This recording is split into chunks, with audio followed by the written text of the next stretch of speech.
السلام على من لا نبي بعد أما بعد فأعوذ بالله من الشيطان الرجيم بسم الله الرحمن الرحيم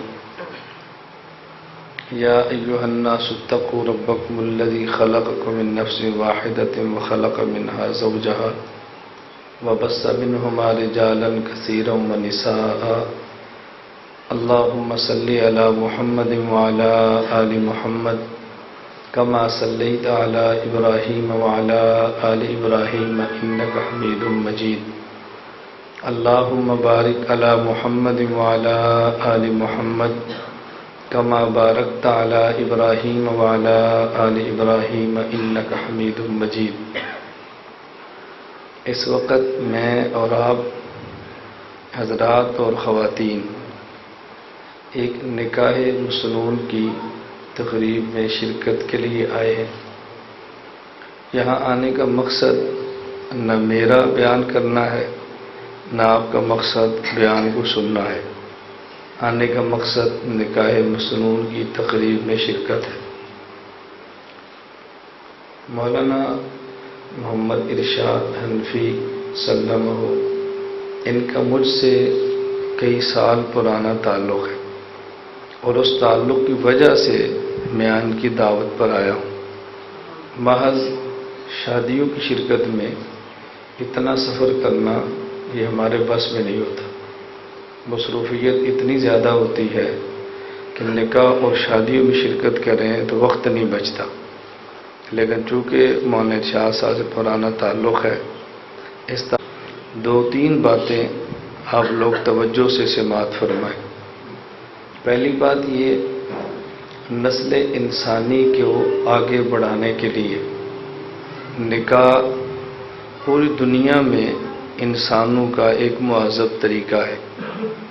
فرق اتنا ہے کہ مسلمان بھی نکاح کرتے ہیں، کافر بھی نکاح کرتے ہیں۔ فرق اتنا ہے کہ کافر نکاح کو عیاشی سمجھتا ہے اور مسلمان نکاح کو عبادت سمجھتا ہے۔ ہمارے ہاں چونکہ social media, print media, electronic media اتنا سخت ہے کہ اس کے شدید پروپیگنڈے کی وجہ سے اب مسلمان بھی نکاح کو عبادت کی بجائے عیاشی سمجھنا شروع ہو گیا ہے۔ یہ بنیادی نظریے کا فرق کئی مسائل میں فرق کرتا ہے۔ جب نکاح کافر کے ہاں عیاشی ہے تو عیاشی کی جگہ مسجد نہیں ہے، عیاشی کی جگہ بازار ہوتے ہیں، اس لیے وہ اپنی شادیاں بازاروں میں کرتے ہیں۔ مسلمان کے ہاں نکاح چونکہ عبادت ہے اور عبادت کی سب سے بہترین جگہ مسجد ہے، اس لیے حدیث پاک میں ہے اجعلوا فی المساجد کہ نکاح مسجد میں کیا کرو۔ دوسری بات یہ، وہ چونکہ نکاح کو عیاشی سمجھتے ہیں اور عیاشی تب ہوتی ہے جب شراب اور کباب ہو، اور عبادت تب ہوتا ہے جب شراب اور کباب نہ ہو۔ اس لیے کفار کے نکاح میں شراب و کباب کی محفل ہوتی ہے اور مسلمان کی نکاح کی مجلس ان چیزوں سے خالی ہوتی ہے جو کہ ہم عبادت سمجھتے ہیں۔ کافر چونکہ نکاح کو عیاشی سمجھتا ہے اور عیاشی تب ہو سکتی ہے جب عورت اور مرد اکٹھے ہوں، اس لیے وہاں مرد اور عورتیں اکٹھے ہوتے ہیں۔ مسلمان چونکہ نکاح کو عبادت سمجھتا ہے، اس لیے عبادات میں عام طور پہ عورتیں الگ ہوتی ہیں اور مرد الگ ہوتے ہیں، الا یہ کوئی عبادت ایسی ہو کہ جس میں الگ ہونا ممکن ہی نہ ہو، جیسے طواف ہے بیت اللہ کا، تو ایک ایسی جگہ ہے کہ عورتیں الگ وقت میں کریں، مرد الگ وقت میں کریں، یہ ممکن ہی نہیں ہے۔ اس لیے وہاں پہ وہ ایک ایسی عبادت ہے کہ جہاں اکٹھے کرنا پڑتی ہے، مجبوری ہے۔ تو ہمارے ہاں نکاح عبادت ہے، کفار کیا نکاح عیاشی ہے۔ کفار کے ہاں چونکہ نکاح عیاشی ہے، اس لیے جب ان کے ہاں کوئی مرد ایک بیوی کو ہوتے ہوئے دوسری کرے تو اس کو عجیب سمجھتے ہیں، بہت عیاش ہے۔ اور مسلمان کے ہاں چونکہ نکاح عبادت ہے، اس لیے ایک بیوی کے ہوتے ہوئے دوسری کرے، کوئی ضروری نہیں کہ کرے، لیکن کرے تو اس کو عیاشی نہیں سمجھتے، چونکہ عبادت ہے۔ حضرت عبداللہ بن عباس رضی اللہ تعالیٰ عنہما کا ارشاد صحیح بخاری کتاب النکاح میں موجود ہے۔ عبداللہ بن عباس رضی اللہ عنہما اہل بیت کے آدمی ہیں۔ دیکھو بات توجہ سمجھا کرو، کسر پسر نہ کیا کرو۔ میں بڑی عرصے وقت سے آپ کو دیکھ رہا ہوں۔ میں نے کئی بار آپ سے کہا میں کو آپ کے مسئلے کا امام نہیں جو میں نے نکاح پڑھانا ہے، آپ سے پیسے لینے ہیں۔ بڑی مشکل سے بندہ وقت نکالتا ہے مسائل سمجھانے کے لیے۔ مسائل نہ سمجھنے ہوں تو مجلس کے اندر نہ بیٹھا کرو، باہر بیٹھ کے گپیں لگایا کرو۔ جب مجلس کے اندر بیٹھو پھر مسائل سمجھو۔ آپ کو یہ علماء کھل کے مسائل نہیں بتاتے، وہ آپ سے ڈرتے ہیں، آپ سے جھجکتے ہیں، شرمندہ ہوتے ہیں۔ میں نہ آپ سے ڈرتا ہوں نہ آپ سے جھجکتا ہوں، اس لیے میں مسائل بڑے کھل کے بتاتا ہوں۔ میرے آپ سے کوئی مفادات وابستہ نہیں ہے کہ میں آپ سے جھجکوں یا آپ سے ڈروں۔ میں اس لیے عرض کر رہا تھا، عبداللہ بن عباس رضی اللہ عنہ فرماتے ہیں ان خیر حاضر امت اکثرها نساء، حضور پاک صلی اللہ علیہ وسلم کی امت کا بہترین شخص وہ ہے کہ جس کے نکاح زیادہ ہیں۔ اب یہ آپ کو عجیب کیوں لگتا ہے؟ اس لیے کہ ذہن میں ہے کہ نکاح عیاشی ہے۔ اگر یہ ہوگی عبادت ہے تو پھر کیوں عجیب لگے گا؟ ایک آدمی 2 نفل پڑھے، 4 پڑھے، 6 پڑھے، 8 پڑھے، تو زیادہ نوافل والا آدمی وہ غلط کام تو نہیں کرتا۔ تو ہمارے یہاں چونکہ نکاح عبادت ہے اس لیے ایک سے زائد نکاح یہ تعجب نہیں ہے، اور کفر کیا چونکہ نکاح عیاشی ہے اس لیے ان کے یہاں ایک سے زائد نکاح تعجب ہے۔ اور ہم دین سے دور ہیں اور غلط میڈیا کے زیادہ قریب ہیں، اس لیے دین کی بات ہمیں عجیب لگتی ہے اور غلط میڈیا کی بات ہمیں عجیب نہیں لگتی۔ تو ہمارے ہاں نکاح عبادت ہے، ہمارے ہاں نکاح عیاشی نہیں ہے۔ نکاح کے حوالے سے دوسری بات سمجھیں، ہمارے ہاں نکاح کے موقع پر ایک بہت بڑا مسئلہ پیش آتا ہے حق مہر کا۔ میں جب بھی کسی مجلس میں نکاح پڑھاتا ہوں تو ہمیشہ میرے ساتھ ایسے ہوئے، جب نکاح پڑھاتے ہیں دولہا سے پوچھتے ہیں کہ حق مہر کتنا ہے، تو وہ اپنے والد کو دیکھتا ہے، نکاح آپ کا ہے، حق مہر آپ نے دینا، آپ باپ کو کیوں دیکھتے ہیں؟ حق مہر تو دولہے نے دینا، باپ نے تو نہیں دینا۔ تو باپ سے پوچھتے کہ حق مہر کتنا دینا ہے۔ حق مہر کے بارے میں 2 باتیں ذہن نشین فرما لیں۔ حق مہر اتنا زیادہ نہیں ہونا چاہیے کہ دلہے کے لیے دینا مشکل ہو، اور اتنا تھوڑا نہ ہو کہ لڑکی اپنی سہیلیوں کو بتاتے شرمائے۔ جس طرح مردوں کے دوست ہوتے ہیں اسی طرح بچی کی سہیلیاں ہوتی ہیں۔ اتنا تھوڑا نہ رکھو کہ بچی کو بتاتے اس کو شرم آئے، اور اتنا زیادہ نہ رکھو کہ دلہے کے لیے دینا مشکل ہو۔ اس لیے دونوں کا خیال کرنا چاہیے حق مہر کو مقرر کرتے ہوئے۔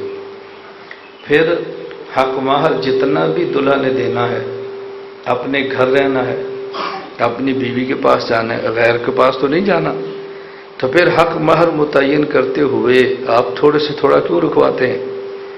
حضرت عمر رضی اللہ تعالیٰ عنہ نے ایک مرتبہ ممبر پر یہ اعلان فرمایا کہ حق مہر زیادہ نہ رکھو، بلکہ ہم حق مہر ایک متعین کر لیتے ہیں، محدود، لمیٹڈ، اتنا حق مہر دو۔ حضرت عمر رضی اللہ تعالیٰ عنہ کا بھی بیان ختم نہیں ہوا، ایک عورت بوڑھی ماں جو بیان سننے کے لیے آئی تھی، اس نے عمر سے کہا بیان کے دوران، عمر قرآن کہتا ہے وَآتِيتُمْ إِحْدَاهُنَّ قِنطَارًا فَلَا تَأْخُذُوا مِنْهُ شَيْئًا، کہ اگر نکاح کے بعد تم ڈھیروں سونا دے چکے ہو اور پھر تمہاری طلاق ہونے لگے تو واپس نہ لیا کرو۔ تو قرآن کہتا ہے کہ ڈھیر سونا دے سکتے ہیں اور آپ کہتے ہیں میں متعین کرتا ہوں۔ عمر آپ کون ہوتا ہے متعین کرنے والے؟ حضرت عمر نے فرمایا یہ بھائی ٹھیک کہتی ہے، میری اس طرف توجہ نہیں گئی تھی، لہذا حق مہر آپ جتنا رکھنا چاہیں رکھ لیں۔ ایک حق مہر میں یہ بات ذہن میں رکھیں۔ دوسرا، بارات کا مسئلہ ہمارے ہاں یہ رواج ہے جس کا شریعت سے کوئی تعلق نہیں ہے۔ جس کی بیٹی ہے وہ نکاح کے بعد اپنی بیٹی خود دلہے کے ہاں چھوڑ آئے تو یہ بھی جائز ہے۔ رسول اکرم صلی اللہ علیہ وسلم کی لخت جگر حضرت فاطمہ الزہرا رضی اللہ تعالیٰ عنہ جو جنتی عورتوں کی سردار ہیں، ان کا نکاح ہو گیا اور رخصتی 1 مہینہ بعد ہوئی ہے، فوراً رخصتی نہیں تھی۔ تو نبی پاک صلی اللہ علیہ وسلم نے ام ایمن اور ایک اور خاتون کو بھیجا کہ جاؤ فاطمہ کو علی کے گھر چھوڑ کر آ جاؤ۔ حضرت علی بارات لے کر لینے کے لیے نہیں گئے، خود